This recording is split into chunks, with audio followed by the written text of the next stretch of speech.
எங்கள் வளமும் மங்காத தமிழென்று சங்கே முழங்கு. இந்த மாபெரும் நிகழ்ச்சிக்கு தலைமையேற்றிருக்கும் நடிகர் அருமை அண்ணன் அருள்தாஸ் அவர்களே, இயக்குனர் பாலசுப்ரமணியம் அவர்களே, தலைவர் தமிழ்ச்செல்வம் அவர்களே, மற்றும் இந்த படத்தை பற்றி ஒரு நியாயமான நேர்மையான விமர்சனங்களை வைத்து எளியவர்களை உயர்த்தி உண்மையை பேசும் வணக்கத்திற்குரிய பத்திரிகை நண்பர்களே, இந்த படம் பிரதர் அறிவு ஒரு படம் நான் ஃபஸ்ட்டு ஷார்ட் ஃபிலிம் பண்ணப்போ எனக்கு கூப்பிட்டு ஒரு வாய்ப்பு கொடுத்தாங்க. கொடுத்துட்டு ஒரு ஜெர்மனில் ஒரு பெரிய ஒரு இன்ஜினியராக வேலை பார்க்குறாரு. திரும்ப கூப்பிட்டு அந்த கதை நாயகர்களில் என் வயசில் இந்த வயசுக்கு ஒரு நாயகர்களில் ஒருத்தராக கொடுத்ததுக்கு முதற்கு நன்றியை தெரிவிச்சுக்கிறேன். அப்புறம் சாய் சுந்தருக்கு மிகப்பெரிய வாழ்த்துக்கள், நல்ல இசையை கொடுத்துருக்காரு. எடிட்டர் டாய்ஸ் அவருக்கும் நன்றி. மற்றும் என் கோ ஆர்டிஸ்ட் குணாபாபு, பங்காளி நாகராஜ், மகாதீர், கணேஷ், கேமராமேன் சோட்டா மணிகண்டன், தங்கபாண்டியன் எல்லாத்துக்கும் நன்றி. இந்த படம் பாருங்க, 29ஆம் தேதி போடுறோம். அங்கே உங்களுக்கு பத்திரிகை அரசோ 31 ரிலீஸ் ஆகுது. எங்கிட்ட குறை இருந்தால் சுட்டி காட்டுங்க, நாங்கள் திருத்திக்கிறோம். நிறை இருந்தால் பாராட்டுங்க, ஏற்றுக்கிறோம். நன்றி. திரைப்பட இயக்குனர் உட்பட அனைத்து படக்குழுவினர்களுக்கும், மேலும் இந்த விழாவிற்கு வருகை தந்துள்ள ஊடகத்துறை நண்பர்கள் அனைவருக்கும் என்னுடைய வணக்கத்தை தெரிவித்துக் கொள்கிறேன். என்னுடைய பெயர் சத்யம் சரவணன். நான் வழக்கறிஞராக இருக்கிறேன். நான் கால்நடை வளர்ப்போம், விவசாயம் காப்போம், மண்ணையும் காப்போம், மக்களையும் காப்போம் என்ற தாரக மந்திரத்தோடு தமிழகம் முழுவதும் உள்ள ஆடு மாடு வளர்க்கக்கூடிய, கால்நடை வளர்க்கக்கூடிய மக்கள் பல லட்சம் பேருக்கு நான் சட்ட ரீதியாகவும் நான் பல்வேறு வகையில் உதவி செஞ்சுருக்கேன். இந்த படத்தை பார்க்கின்ற பொழுது உண்மையிலே ஒரு அடித்தட்டு மக்களுடையக்காக அவருடைய வாழ்க்கையை விளக்கக்கூடிய ஒரு படமாக இருக்குது. கண்டிப்பாக இந்த படம் மிகப்பெரிய ஒரு வெற்றி அடையும். நாங்களும் எங்களுடைய இந்த அமைப்பை சார்ந்த அனைவருமே நாங்கள் இந்த படத்தை தியேட்டரில் சென்று அனைவருமே பார்ப்போம். கண்டிப்பாக வருங்காலங்களில் நானும் இதை போன்ற ஒரு படம் பண்ண வேண்டும் என்ற எண்ணத்தோடு இந்த இயக்குனரும் இந்த படக்குழுவினரும் மிகப்பெரிய ஒரு வெற்றி அடைவார்கள். இதற்கு நம்ம ஊடகத்துறை நண்பர்கள் முழு ஒத்துழைப்பு கொடுத்து இந்த படத்தை முழுமையாக வெற்றி அடைய செய்ய வேண்டும் என்று கேட்டுக்கொண்டு வாய்ப்புக்கு நன்றி விடுவீர்கள். நன்றி, வணக்கம். வணக்கம். இந்த தடை அதை உடை படத்தை உருவாக்கிய இயக்குனர் அறிவழகனுக்கு முதற்கண் வணக்கத்தை தெரிவித்து கொண்டு, நான் ஒரு சில படங்களில் நடித்துள்ளேன். எனது நண்பர் வாரிவள்ளல் அவர்கள் என்னை அவரிடம் அறிமுகப்படுத்தி இந்த படத்தில் நடிக்க கூப்பிட்டார். இந்த படத்துக்கு நான் இதுவரை நடித்ததை விட இதில் எனக்கு சிறப்பான நடிப்பை தந்து என்னை மதித்து இந்த படத்தில் அதிகமான ரோலை கொடுத்த அறிவழகன் பிரதருக்கு முதல் நன்றியை தெரிவித்து வந்திருக்கும் அனைவருக்கும் நன்றியை தெரிவித்து, வருகின்ற அக்டோபர் 31 படம் ரிலீஸாக இருக்கின்றது. இந்த படத்தை அனைவரும் கண்டு அளிக்குமாறு பணிவன்போடு கேட்டுக்கொள்கிறேன். நன்றி. மாலை கடந்த இரவு வணக்கம். இங்கே படக்குழு உட்காந்துருக்காங்க எல்லாத்துக்கும் வணக்கம். கூப்பிட்டோடனே இங்கே வருகிறது மதிப்புக்குரிய அருள்தாஸ் மாமா அவர்களுக்கு ரொம்ப ரொம்ப நன்றி. உங்கள் எல்லாத்துக்கும் ரொம்ப ரொம்ப நன்றி. எல்லா பேரும் சடக்குன்னு வாயில் வராது. ஆமாம், என்னை நான் அறிமுகப்படுத்திக்கிறேன். தென் மாவட்டத்தில் கிராமத்தில் நடக்கக்கூடிய இந்த வள்ளி திரும்ப நாடகத்தில் பப்புன் கோமாளி நான். நாடகத்தில் 21 வருஷம் நாடக பயணம். ஃபஸ்ட்டு படம் எனக்கு தமிழ் குடிமகன். அந்த படத்தில் தான் சினிமா துறைக்கு நான் வந்தேன். அதுக்கப்புறம் யூடியூப் வாயிலாக பார்த்து இந்த இயக்குனர் அறிவழகன் அவங்க கூப்பிட்டாங்க. நான் படத்துக்கு போனோடனே அவர் சொன்னார், இதில் நீங்கள் டைலாக் பேசி நடிக்கணும் அப்படின்ட்டார். திடீர்னு பார்த்தா அந்த படத்தில் நீ தான் வில்லேன்ட்டார். வில்லேன்னா நான் மேடையில் கோமாளி ஓட்ட ஆடினேன். நான் எங்கிட்ட வில்ல நான் போய் சண்டை ஓடுறதுன்றேன். ஒன்றும் இல்லை, மண்ணுக்குள்ளே ஓட்டு உன்னை பிறட்டு வாங்கியிருந்தார். நானும் போனேன். முத நாள் ஐயா எங்கே தங்கியிருந்தோம்? எங்கேயே தங்கியிருந்தோமா? கட்டுமாவடி. கட்டுமாவில் தங்கும்போது என் டிரைவர் சொன்னேன், வெயிலில் நடிச்சிட்டியா ஐயா அப்படின்னு. அதுக்கு என்னடா செய்ய, தேங்காய் எண்ணெய் ஒரு 1/4 லிட்டர் தேங்கிங்க. சரின்னு 1/4 லிட்டர் தேங்காய் எண்ணெயை தேய்ச்சிட்டு மறுநாள் பார்த்து அந்த கடலுக்கடலில் ஓட்டு சண்டைன்னா நானும் சண்டையை முடிச்சுன்னா அன்னைக்கு முடிஞ்சு காரில் போயிட்டான். போனால் என் பொண்டாட்டி வீட்டில் கட்டி கரையிறான். அந்த முடியை அலசியே 3 நாள் ஆச்சு அந்த மண்ணு போக. அவ்வளோ தூரத்துக்கு போட்டு பிரட்டி எடுத்தாலும் தடை அதை உடை. உண்மையிலே பெரிய படங்களுக்கு எந்த படமாக இருந்தாலும் இங்கே முன்னாடி இருக்கக்கூடிய இந்த பத்திரிகை மற்றும் யூடியூப் நண்பர்கள் தான் அதற்கு உண்மையான நீதிபதி. இவங்க நல்லது ஒரு தீர்ப்பு. இவங்க நினைச்சாங்கன்னா யாரை எங்கே வேணா கொண்டு போவாங்க. இவர்களே என்றால் இன்றைய காலத்தில் திரையுலகம் உயர்ந்து கொண்ட காரணம் யூடியூப் சேனலும் பத்திரிகையாளர் என்பதை உண்மையாக அந்த மேடையில் சொல்கிறேன். இதான் உண்மை. என்னைய நாடகத்தில் இருந்த ஒரு பப்புனை இன்னைக்கு சினிமா துறை வரைக்கும் கொண்டு வந்திருக்குன்னா இந்த பத்திரிகையாளர்களும் இந்த யூடியூப் சேனல் நண்பர்களுக்கு பாதம் தொட்டு நன்றியை தெரிவித்தோம். கலை எல்லாரும் சொல்லுவாங்க நாடகத்திலிருந்து வந்ததே சினிமான். பெரிய பெரிய ஜாம்பவானை பார்த்தது இந்த திரையுலகம். இன்னும் இந்த திரையுலகம் இந்த உலகம் உள்ள வரை திரைத்துறை வாழ்ந்து கொண்டே இருக்கும். நடிகர்களுடைய நிலைமையும் இங்கே பத்திரிகையாளர் யூடியூப் சேனல் மற்றும் இங்கே இருக்கக்கூடிய அத்தனையுடைய நடிகருடைய வாழ்வாதாரங்கள் உயர வேண்டும். தொடர்ந்து திரைப்படம் எடுக்க எல்லாரும் முன்வரணும். அவர் பாவம் ஆடு மாடு தான் இது ஒன்றார். உங்களை சொல்ல திரு சத்யன் சரவணன் உண்மையிலேயே பாமர விவசாயிகளுடைய நிலைமை இன்னைக்கெல்லாம் பார்த்தோம்னா நம்மெல்லாம் இங்கேருந்து டவுனுக்குள்ளே வந்து வீட்டுக்குள்ளே படுத்துக்கிறோம். மழை பெய்யுது நாளைக்கு போய்க்கிறோம்னு. ஆனால் ஆடு மாடு வச்சுக்கிறவங்க அந்த மழையின்னு பாராமல் எத்தனையோ பேர் அந்த வாயிலாச்சியவனை மேய்க்கிறாங்க.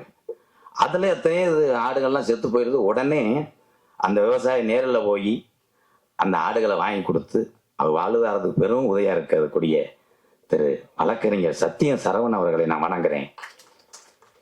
அவர் ஆடு மாடு அப்போ மேய்ச்சிக்கிட்டு இருந்தார். அதனால அந்த உதவி செஞ்சனமா அதே உண்மை. இப்போ சடக்குன்னு இதெல்லாம் பார்த்தோன்னு ஒரு படம் எடுக்கணும்ட்டார். கண்டிப்பாக எடுக்கிறோம். கண்டிப்பாக எடுத்தாத்தான். ஏன்னா சினிமாவை நம்பி எத்தனையோ தமிழ் உறவுகள் வாழ்ந்துக்கிட்டு இருக்காங்க. உங்களை மாதிரி எடுக்கக்கூடிய தயாரிப்பாளர் தான் இந்த சினிமா துறைக்கு அதிகம் தேவைப்படுது. இயக்குனர் நிறைய பேர் இருக்காங்க. கண்டிப்பாக உங்களை மாதிரி வரணும். உங்கள் அத்தனை பேருக்கும் நன்றி கூறி விடைபெறுகிறேன். வாழ்க தமிழ், வளர்க தமிழ். நன்றி, வணக்கம் உறவுகளே. ஹாய், எல்லாருக்கும் வணக்கம். Good evening.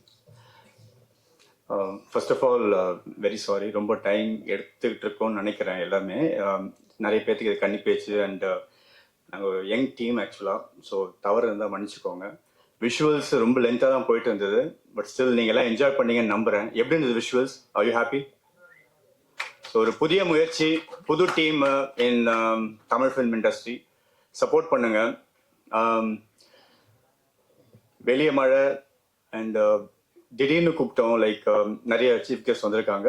அவங்களாம் வெரி ஷார்ட் நோட்டீஸ் தான் கூப்பிட்டோம். ஏன்னா அறிவழகன் இங்கே இயக்குனர் வந்து இஸ் ஒர்க்கிங் இன் ஜெர்மன். அவர் வரத்துக்கு தாமதமாயிருச்சு, நிறைய ஃபார்மாலிட்டிஸு. அதனால் அந்த ஷார்ட் நோட்டீஸ்லையும் பொருட்படுத்தி எங்களுக்காக சப்போர்ட் பண்ண வந்த எங்களுடைய இயக்குனர், திருக்குறள் படத்துடைய இயக்குனர் ஏஜே பாலகிருஷ்ணன் சாருக்கு என்னுடைய கோடான கோடி நன்றிகள். அந்த படம் இன்னைக்கு வந்து யூடியூப்ல ஃப்ரீயாகவே மக்களுக்கு கிடைக்குது. ஏன் வந்து ஓடிடி அண்ட் சேட்டலைட்ல வரல நிறைய பேர் கேட்டாங்க. பரவாயில்ல, ஏன்னா யூடியூப்ன்றது லைக் பட்டி தொட்டி ஃபுல்லாக ரீச் ஆகக்கூடிய ஒரு மீடியமாக தான் நாங்கள் பார்க்குறோம். அதை ஒரு சவாலாக எடுத்து தான் சார் இன்னைக்கு பண்ணியிருக்காங்க. ஏகப்பட்ட பியூட்டிஃபுல் அண்ட் அப்ரிஷியபிள் கமெண்ட்ஸாக வந்துட்டு இருக்கு. தமிழ் தெரிஞ்ச, தமிழ் பிடிச்ச மக்கள் எல்லாருமே விரும்பி பார்த்துட்டு இருக்காங்க யூடியூப்ல. நீங்கள் எல்லாருமே அந்த படத்தை பார்க்கணுன்றது என்னுடைய விருப்பம். நான் நடிச்சேன்றதுக்காக சொல்லலை. கண்டிப்பாக தமிழுக்கு நம்ம பெருமை சேர்க்கணும்னு நினச்சிங்கன்னா கண்டிப்பாக அந்த படத்தை நீங்கள் பாருங்கள். ஸோ ஏஜே பாலகிருஷ்ணருக்கு என்னுடைய கோடான கோடி நன்றிகள். நேற்று தான் இன்னைக்கு தான் சாரை பார்த்தோம். கன்ஃபியூஸ் ஆகிருக்கேன். இன்னைக்கு தான் சாரை பார்த்து அறிவு வந்தாப்புல இன்ட்ரடியூஸ் பண்ணி இவர் தான் ஏற்கனவே சொல்லி ஷார்ட் நோட்டீஸ் கொடுத்தோம். எங்களுக்கு சப்போர்ட் பண்ணுங்க சார் கேட்டோம். அதன் அடிப்படையில் சார் எங்கேயுமே வெளியே போக மாட்டாங்க கமர்ஷியல் ஈவெண்ட்ஸ்க்கு. ஃபர்ஸ்ட் டைம் வராரு. ரொம்ப நன்றி சார், ரொம்ப தேங்க்யூ ஸோ மச். அண்ட் அடுத்ததான் அருள்தாஸ் அண்ணன். அண்ணா வணக்கம் அண்ணன். சார் எனக்கு டைம் ஆகிட்டு இருக்கு, எனக்கு புரியுது. அண்ணன் வேற ஒரு ஒர்க்காக போக வேண்டியது பூந்தமல்லி வரைக்கும். நாங்கள் விடலை. அண்ணா நீங்கள் வந்தே ஆகணும் ப்ளீஸ்ண்ணா, எங்களுக்கு சப்போர்ட் பண்ணுங்க. நியூ டீம் சொன்ன உடனே எங்களுக்கு ஒரு சாஃப்ட் கார்னர் கிரியேட் பண்ணி அவர் மனசு இடம் கொடுத்து வந்திருக்காங்க. அண்ணன் கூட நான் விக்ரம் படம் ஒர்க் பண்ணியிருக்கேன். விக்ரம் நான் ஒரு 45 days ஒர்க் பண்ணேன். அதில் ஒரு 11 days அண்ணன் கூட ஒர்க் பண்ணேங்க. அருள்தாசன் நான் மகாநல்ல, அதுக்கு முன்னாடி தென்மேற்கு பருவக்காற்று, அந்த படங்களோட நடிப்பை பார்த்து நான் வியந்திருக்கேன். எஸ்பெஷலி நான் மகாநல்ல அந்த மீன் சாப்பிட்ற சீனாக இருக்கட்டும், ஒரு கண்கள் பயங்கரமாக இருக்கும். ஸோ இவர் எப்படி நடிப்பான்னு பார்க்க ரொம்ப ஆர்வமாக இருந்தேன். ஷார்ட் நோட்டீஸில் லோகேஷ் கனகராஜ் வந்து டக்கு ஸ்கிரிப்ட் ஸ்பாட்டில் எழுதுறாரு. 3/4 மணி நேரம் எழுதுறாரு. எல்லாருமே என்னாச்சு யோசிச்சுட்டு இருக்கும். So he's writing some scene ஆக்சுவலாக. ஈவினிங்கு லைக் ஆல்மோஸ்ட் டைம் போயிட்டு இருக்கு, லைட் கம்மியாயிட்டு இருக்கு, ஆனால் he's still writing. So short notes எழுதிட்டு ஒரு 3 print 4 print போட்டு கொடுத்து எடுத்துட்டு வந்து அண்ணன்கிட்ட மாரிமுத்து சார் அண்ணன்கிட்ட, விஜய் சேதுபதி அவர்கள்கிட்ட, நிறைய ஆர்டிஸ்ட்டை கொடுத்து, கனகராஜ் சார் கிட்ட கொடுத்து குயிக்காக ரிஹர்ஸ் பண்ணி அவ்வளோ ஸ்பான்டியஸாக டக்குன்னு அடிக்கிறார் சார். ஸோ அவர் லைஃப்பை பார்க்கும்போது எனக்கு ரொம்ப என்ன சொல்றது, ரொம்ப சேலஞ்சிங்கான டைம் அது. But still he carried so well. அதெல்லாம் ரொம்ப லேர்னிங்னா, ரொம்ப சந்தோஷமா அந்த கூட ஒர்க் பண்ண விக்ரம்ல. Thank you so much. And Abin brother, thanks for coming and joining us this evening. ரொம்ப நன்றி சார், உங்களை பற்றி சொல்லியிருக்காரு. Thanks for coming brother. So நான் இந்த படத்துக்குள்ள எப்படி வந்தேன்னா, கேடி என்கின்ற கருப்புதல் படம் பண்ணியிருந்தேன், ராஜான்ற கேரக்டர். அதுதான் பாரி என்ன பழக்கம். பாரி வள்ளல் கேள்விப்பட்டிருப்போம் இல்லையா, அந்த மாதிரி பேருக்கு ஏற்ற மனுஷன் எங்கள் பாரி என்ன. அவர் ரெஃபர் பண்ணி தான் அறிவரங்கிட்ட நான் ஜாயின் பண்ணேன். ப்ரோ வந்து ஆன்லைனில் பேசினாரு, வாட்ஸ்அப் காலில் பேசினாங்க. He was in German. இந்த மாதிரி ஒரு கேரக்டருக்கு, வில்லேஜ் பாய் கேரக்டர், யங்ஸ்டர், காலேஜ் முடிச்சுட்டு வந்திருக்கான். ஹி காட் சம், அவனுக்கு ஒரு டாஸ்க் இருக்கு, அதை முடிச்சானா இல்லையான்றதான் கதையாக இருக்கும் அப்படின்னாரு. நீங்கள் மட்டும் இல்லை, கூட ஒரு 2 பேர் இருக்காங்க அப்படின்னாரு. ஓகே பிரதர், ஃபைன், அண்ணன் சொல்லிட்டாங்க பண்ணுறேன் அப்படின்னு. சரி, நான் ஸ்கிரிப்ட் அனுப்புறேன், நீங்கள் கொஞ்சம் படித்து சொல்ல முடியுமா அப்படின்னாரு. எனக்கு ஃபர்ஸ்ட் படம் அப்படின்னாங்க. சரி அனுப்புங்க பிரதர், படிக்கலாம், ஒன்றும் பிரச்சனை இல்லை அப்படின்னு. ஆல்மோஸ்ட் லைக் 400+ பேஜஸ் நினைக்கிறேன், பிடிஎஃப்ல சிஸ்டமில் படித்தேன். முடிச்சுட்டு டெக்ஸ்ட் பண்ணேன், பிரதர் படிச்சிட்டேன் அப்படின்னு. எப்படி இருக்கு பிரதர் அப்படின்னாரு. சின்னதாக என்ன சொல்கிறது, லைக் அந்த ஸ்கிரிப்ட் படிக்கும்போது ஆக்சுவலி நீங்களும் மேபி ஆஃப்டர் ரிலீஸ் படிக்கலாம். அவ்வளோ ஒரு டீட்டெயிலிங் அண்ட் அவ்வளோ ஒரு ideologies. Actually is made of ஐடியாலஜின்னு நினைக்கிறேன். அறிவழகன்ற பேருக்கு ஏற்ற மாதிரி நிறைய இருக்கு அவருக்குள்ள. நான் சொன்ன ஒன்னே தான் சொன்னேன், பிரதர் நம்ம எல்லாத்தையுமே ஒரே படத்தை சொல்லிட முடியாது, அது மட்டும் நீங்கள் போய் பார்த்துக்கோங்க. அப்போ என்ன பிரதர் சொல்லலாம், இல்லை அது என்னால் சொல்ல முடியாது பிரதர், நான் ஒரு ஆர்டிஸ்ட் தான், நீங்கள் என்ன சொல்றீங்க நான் செய்கிறேன், மற்றபடி எது பண்ணலாம் எது பண்ணக்கூடாது நீங்கள் முடிவு பண்ணணும், ஜஸ்ட் இது ஒரு கிளிம்ஸ் நான் உங்களுக்கு சொல்கிறேன் அப்படின்னு. அடுத்த வருஷம் அனுப்பிச்சாரு, பியூட்டிஃபுல்லாக இருந்துச்சு. அண்ட் ஸ்பாட்டில் இன்னும் ஃபைன் டியூன் பண்ணாரு. ஸோ கிறிஸ்பா 1 hour 58 minutes வந்திருக்கு இந்த படம். தடை அதை உடை. கண்டிப்பாக நீங்கள் எல்லாருமே இதை வந்து ரசித்து பார்ப்பீங்கன்னு எங்களுக்கு கான்ஃபிடன்ஸ் இருக்கு. அதில் ஒரு சூப்பரான வரிகள் இருக்கு. முயன்றே விழுவோம், விழுந்தே எழுவோம். எனக்கு யூஸ்வலாக வந்துட்டு என்ன போல் வாழ்க்கைன்ற லைன் பிடிக்கும். நான் ஒன்று கண்டுபிடிச்சேன், இன்றில்லையேல் என்றும் இல்லை அப்படின்னு. இப்போ 3ஆவதா இந்த லிரிக் என் லைஃப் ஆட் ஆயிருக்கு. அறிவு, தேங்க்யூ ஸோ மச். நம்ம லைஃப்ல எல்லாருக்குமே வந்து தடைகள் தாங்க. ஆக்சுவலி நிறைய பேருக்கு தடைகள் இருக்கு, டிப்ரெஷன் இருக்கு, ஃப்ரஸ்ட்ரேஷன்ஸ் இருக்கு. நான் டிப்ரெஷனாக இருக்கும்போது தான் எனக்கு வந்து திருக்குறள் படம் கிடைச்சது, ஒரு டேக் ஆஃப் கிடைச்சது. ஸோ எல்லா தடைகளையும் உடைச்சி நம்ம எப்படி வெளியே வரணும் அப்படின்ற ஒரு கன்ஃபியூஸ்ட் ஸ்டேட்ல இருப்போம். இந்த பார்த்தீங்கன்னா மேபி இந்த படம் பார்த்தீங்கன்னா மேபி உங்களுக்கு ஒரு சில ஐடியாஸ் கிடைக்கும், ஒரு ரெஃப்ரெஷ்மெண்ட் கிடைக்கும் நான் நம்புறேன். எல்லாரும் இந்த படத்தை தியேட்டருக்கு வந்து பாருங்க, ரொம்ப பேச விரும்பல. ஸோ தட்ஸ் ஆல் அபவுட் தலையடை உதை. கமிங் 31st October ரிலீஸ் ஆகுது. தியேட்டருக்கு வாங்க. அண்ட் மீடியா பீப்புள், இன்னைக்கு நிறைய படங்கள் வந்து ஏன் எடுக்கிறாங்க, லைக் இது சொல்லலாமா அதை சொல்லலாமா அப்படின்னு கான்ட்ரவர்சிஸ் பில்ட் ஆகுது. என்னை பொறுத்த வரைக்கும் yes, they are creators, they have that liberty. Thirukkural அப்படின்ற படம் வந்து அது படமா எப்படி ஒரு நிறைய பேருக்கு ஒரு கொஸ்டின் மார்க் இருந்துச்சு. ஆனால் அது படம் பார்த்தவங்க ரியலைஸ் பண்ணிட்டு போனாங்க, S it is a film. So அந்த மாதிரி ஒரு கிரியேட்டருக்கும் ஒரு ஐடியாலஜி இருக்கு, அதை சொல்ல விடுங்க, போட்டு அவங்களுக்கு நசுக்காதீங்க. Give some freedom to them. இன்னைக்கு அது தேவைப்படுது, ஒரு கிரியேட்டருக்கு தேவைப்படுது. அப்போ நிறைய படங்கள் வெளியே வரும், நிறைய கிரியேட்டர்ஸ் வெளியே வரும், நிறைய ப்ரொடியூசர்ஸ் வெளியே வருவாங்க. தமிழ் சினிமா ரொம்ப ஹெல்த்தியாக இருக்கும். அறிவு நினச்சிருந்தா ஜெர்மனிலே செட்டில் ஆகிருக்கலாம். மேபி ப்ராப்ளி ஒரு 3 lakhs per month சம்பாதிப்பான்னு நினைக்கிறேன். சாரி, எதுவும் தெரியல எனக்கு. ஒரு 5 years down the line அவர் எவ்வளோ சேவ் பண்ணியிருக்கலாம். அவருக்கு ஃபேமிலி இருக்கு and he has some personal commitments. அதெல்லாம் மீறி அந்த பணத்தை சினிமா இண்டஸ்ட்ரிக்குள்ள வந்து போட்டிருக்காரு. எஸ், அஃப்கோர்ஸ் சம்பாதிக்கணும், பேர் வாங்கன்றதை தாண்டி படத்துக்காக செலவு பண்ண மனசு லைக் யாருக்குமே வராது ஆக்சுவலா. ஸோ அந்த ஒரு மனசுக்காக இந்த படம் சிறப்பாக ஓடணும், அவர் போட்ட முதலாவது அவருக்கு கிடைக்கணும். அண்ட் அவரை பற்றி சொல்லணும்னா, அவர் பட்டுக்கோட்டையில் லூக் அண்ட் கார்னர்ஸ் அவர் எல்லாத்துக்குமே தெரியும். இந்த படம் இவ்வளோ நல்லா வந்திருக்க காரணம் வந்து அவங்க ஊர் மக்கள். நான் குறிப்பிட்ட ஒருத்தர் பேச சொல்ல மாட்டேன், அவங்களாம் சேர்ந்து அவருக்கு இந்த தடையை அடிச்சு உடச்சி இந்த படத்தை எடுத்து அவர் கையில் கொடுத்துருக்காங்க அப்படியே சொல்லணும். அண்ட் அவரும் சலிக்கல, இன்னுமே ஒர்க் போயிட்டு இருக்கு படத்துக்கு. சின்ன சின்ன மைன்யூட் ஃபைன் டியூனிங் பண்ணிட்டு இருக்காரு. இஸ் அ கம்ப்ளீட் டைரக்டர் ஆக்சுவலாக. நான் குறிப்பிட்டு சொல்லணும்னா ஈவன் சாரோடைய டைரக்ஷன் நான் வேந்து பார்த்துருக்கேன். பாலகிருஷ்ணன் சாரோட டைரக்ஷன் அவ்வளோ டீட்டெயிலிங்காக பார்ப்பாங்க. ஷார்ட்டில் வந்து நின்றுக்குவார், நம்ம டைலாக் பேச சொல்லுவார், மாற்ற சொல்லுவார், தென் ஓகே போகலாம் அப்படிம்பாங்க. ஸோ அந்த மாதிரி நுணுக்கங்களை இந்த வயசுலேயே கையாளக்கூடிய திறமை இருக்கக்கூடிய ஒரு இயக்குனர், upcoming director. Wish you all the best அறிவு. நீங்கள் நல்லா வருவீங்க, உங்கள் மனசு போல வருவீங்க. Thank you so much. கோடான கோடி நன்றிகள். இந்த மேடை எனக்கு அமைச்சு கொடுத்த இது 2வது மேடை திருக்குறளுக்கு அப்புறமா. அறிவு ஆஸ் எ ப்ரொடியூசர் உங்களுக்கு ரொம்ப நன்றி சொல்லிக்கிறேன். இந்த படத்தை நான் வந்து என்னுடைய கரியரில் ஒரு பிரம்மஸ்திரமாக தான் பார்க்குறேன் நான். அடுத்தது எனக்கு படம் இல்லை ரிலீஸ்க்கு. So this is the last film for this year. இதை வச்சு அடுத்த படங்கள் வரும் நான் நம்புகிறேன். உழைப்புக்கு அது ஊதியம் கண்டிப்பாக தமிழ் மக்களாகிய நீங்கள் ரசிகர்கள் கொடுப்பீங்கன்னு நான் நம்புகிறேன். நான் பேங்க்ல ஒர்க் பண்ணிட்டு இருந்தேன், மேனேஜராக ஒர்க் பண்ணிட்டு இருந்தேன். எல்லாத்தையும் ரிசைன் பண்ணிட்டு உள்ளே வந்தேன். கம்ப்ளீட்டாக ஒரு ஃபுல் ஃப்ளெஜ் ஆர்டிஸ்டாக உள்ளே வந்தேன்.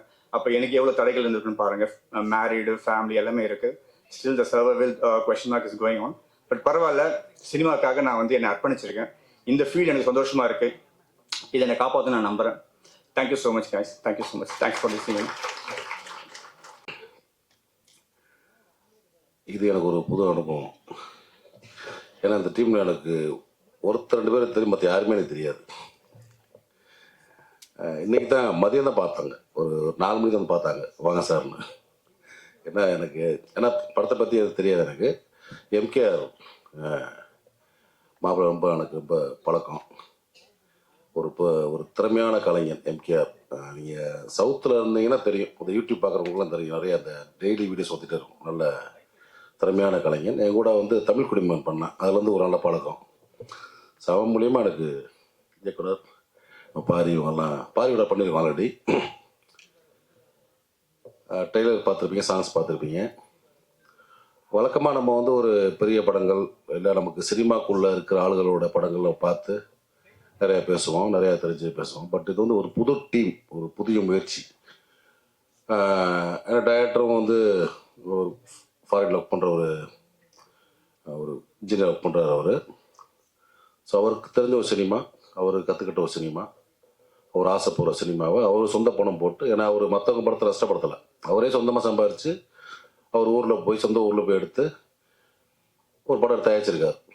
அதில் சில குற்றங்குறைகள் இருந்தாலும் நம்ம வந்து அதை மன்னிக்கலாம். இன்னொன்று பார்த்தீங்கன்னா, நம்ம அந்த படத்தில் ஒர்க் பண்ண நடிகர்கள் எல்லாமே பார்த்தீங்கன்னா ரொம்ப நம்ம நிறைய பரிச்சயம் இல்லாத, ஆனால் ஒரு வாய்ப்பு தர்ற ஒரு நிறைய திரைமொழி இளைஞர்கள். அவங்களுக்கெல்லாம் வாய்ப்பு கொடுத்ததுக்கு தேங்க்ஸ் சொல்லலாம். ஆனால் இங்கே வந்து நிறைய வந்து எப்படின்னா அந்த சிறு நடிகர்கள், வாய்ப்பு தர்ற நடிகர்கள், இவங்களை பூரா ரொம்ப அப்படியே ரைட் ஹேண்டாக டீல் பண்ணிடுவாங்க. ரொம்ப க்ரௌடில் நிற்க வைக்கிறது அந்த மாதிரி. ஆனால் நல்ல திறமையாளராக இருப்பாங்க, ஆனால் அவங்களுக்கு வளர்றது கொஞ்சம் நிறைய காலமாகும். ஸோ அது மாதிரி ஆளுகளை கொஞ்சம் நிறைய வாய்ப்பு கொடுத்துருக்காரு. ஏன்னா யார் எங்கேருந்து வரோம் சொல்லவே முடியாது. இந்த மேடையிலேருந்து வரக்கூட பெரிய ஆளாக ஆகிடலாம், ஆகுவாங்க கண்டிப்பாக. அதுக்கான திறமையுள்ள ஆளுகள் நிறைய பேர் இருக்காங்க. அதே மாதிரி படத்தோட டிஓபி சொன்னார், ரொம்ப ரியலாக பேசினார். ஏன்னா வந்து அவங்களுக்கு ஒரு சின்ன பட்ஜெட் இருக்கும், ஒரு சின்ன எக்யூப்மெண்ட் வைஸ் கொஞ்சம் கம்மியாக இருக்கும். அதை வச்சு ப்ளஸ் வந்து கொஞ்சம் கற்றுக்கிற நடிகர்கள். ஸோ அவங்கள ஹேண்டில் பண்ணி ஒரு படம் பண்ணுறதுக்குல்ல, அது ஒரு டிஓபிக்கு ரொம்ப ஒரு டஃப்பான விஷயம். ஏன்னா ஒரு பொசிஷன் கூட கொடுக்க முடியாது. இங்கே நீங்கள் வாப்பானா இங்கே நிற்க மாட்டாங்க, மார்க் தான் நின்றுவாங்க. ஸோ இதெல்லாம் வந்து ஒரு டஃப்பாக ஹேண்டில் பண்ணி லைவ் லொக்கேஷனில் ரொம்ப அழகாக படம் பிடிச்சிருக்கீங்க தம்பி, நல்லா இருக்குது, நீட்டாக இருக்குது. அதேமாதிரி இசையமைப்பாளர் நீட்டாக பார்த்தேன், மத்தியம் பார்த்தேன். நல்ல ஒரு திறமையுள்ள ஒரு இளைஞர். அவங்க மொத்த ஃபேமிலி வந்திருக்காங்க. கண்டிப்பாக பிரியாவில் வந்துடுவாங்க அவர், நம்பலாம். ஏன்னா இப்படித்தான் நான் வந்து நிறைய பேரை பார்த்துருக்கேன். ஒரு சின்ன சின்ன டெக்னீஷியன்ஸ் எல்லாம், நம்ம கேமராமேன் ஆகட்டும், மியூசிக் ஆகட்டும், முதல் வாய்ப்புகள்ன்றது சின்ன படங்கள் கிடைக்கும். ஏன்னா பெரிய படம் நம்பி தரமாட்டாங்க, அந்த பேக்கப் இருக்காதுல்ல. ஸோ இதன் மூலியமாக உங்களுக்கு ஒரு கேட் ஓப்பன் ஆகும். கண்டிப்பாக இதை பார்த்து ஒரு அடுத்தடுத்த ஒரு இயக்குநர்கள், தயாரிப்பாளர் உங்களை கூப்பிடுவாங்க. கண்டிப்பாக உங்களுக்கு நல்ல ஒரு மியூசிக்கில் ஒரு நல்ல ஒரு லைஃப் இருக்குது தம்பி. அதே மாதிரி கதையை அடிச்சிருக்க குணா பாபு, நம்ம வந்து விக்ரமில். ஆனால் எனக்கு அப்போ அந்த படம் வந்து பெரிய ஸ்கேலில் நிறைய கூட்டமாக இருக்கும். அப்போ பெருசாக பழகலை. நீங்கள் சொன்னாப்புல வாழ்த்துக்கள் தம்பி, தொடர்ந்து நிறையா படங்கள் பண்ணுங்க, சிறப்பாக வருவீங்க. பாரி அவர் நான் நிறையா சின்ன சின்ன படங்கள் ஒர்க் பண்ணியிருக்கோம். பெரிய பழக்கங்கள் இல்லை, ஆனால் அடிக்கடி பார்த்துக்கிறோம், மீட் பண்ணிக்கிறோம். ரொம்ப சிறப்பாக இருந்துச்சுனே. ஒரு நல்ல ரோல் உங்களுக்கு, ஒரு லைஃப் டைம் ரோல். அந்த இதுக்கப்புறம் கேடிக்கு அப்புறம் இல்லை, நல்ல ஒரு ரோல், நல்லா பண்ணியிருந்தீங்க. அதே மாதிரி கணேஷ், மகதீர் இவங்களுக்கெல்லாம் ஒரு எல்லாம் அது மாதிரி மற்ற சின்ன சின்ன வாய்ப்புகள், சின்ன சின்ன கேரக்டர் பண்ணியிருந்தா கூட எல்லாருமே ஒரு நல்லா அடிச்சிருந்தீங்க. எல்லா நடிகர்களுக்கும் அதே மாதிரி டெக்னீஷியனுக்கும் வாழ்த்துக்கள். இறுதியாக வந்து அறிவழகன் இயக்குனர், நீ தான் பார்த்த எல்லாத்தையுமே 4 மணிக்கு பார்த்தது தான். 4 மணி பார்த்து 6 மணி மேலே ஏறிட்டோம். ரொம்ப ரொம்ப ஒரு கைண்ட் பர்சன். ஒரு விஷயத்தை பாராட்டலாம், ஒரு விஷயம் திட்டம் செய்யலாம். சொந்த காசை போட்டு படம் எடுத்து அதுக்காக திட்டலாம். ஏன்னா கஷ்டப்பட்டு ஃபாரின்ல போய் உழைக்கிறாப்புல, அதை சேர்த்து வச்சு ஒரு ப்ராப்பர்ட்டி வாங்கி ஒரு வீடு வாங்கி அப்படியே அந்த மாதிரி செட்டில் ஆகாமல் சினிமாவில் வந்து போட்டிருக்காரு. சரி பரவாயில்ல, சினிமா வந்து உங்களை கண்டிப்பாக கைவிடாது, எனக்காக உங்களை கண்டிப்பாக காப்பாற்றும். அடுத்தடுத்து கொஞ்சம் வேணா உங்களுக்கு இப்போ தானே உங்களுக்கு வந்திருக்கீங்க, ஒரு ஃபஸ்ட் டைம் பண்ணுறீங்க. சின்ன சின்ன உங்களுக்கு பிடிபட்டுருக்கோம், ரன்னிங்லேயே பிடிபட்டுருக்கோம் நிறையா. எங்கே செலவு பண்ணுங்க, எங்கே செலவு பண்ணக்கூடாதுன்னு ஒரு முயற்சி. கண்டிப்பாக வந்து இந்த முயற்சி வந்து உங்களுக்கு பெரிய வெற்றியை தரணும். அதே மாதிரி இந்த படம் வந்து ஒரு நல்ல வியாபார ரீதியாகவும் பொருளாதார ரீதியாகவும் சேஃப் ஆகணும் நீங்கள், அதுக்கு என்னுடைய வாழ்த்துக்கள். இந்த விழாவுக்கு நான் வர காரணமாக இருந்த மாப்பிள்ளை எம்கேஆருக்கு நன்றி. சிறு படங்களை ஆதரிப்போம், கண்டிப்பாக நீங்கள் ஆதரிப்பீங்க. குறைகள் குற்றங்கள் இருந்தால் மன்னிச்சு ஒரு சிறப்பான விமர்சனம் எழுதி இந்த டீமையும் காப்பாற்றுங்க. தேங்க்யூ.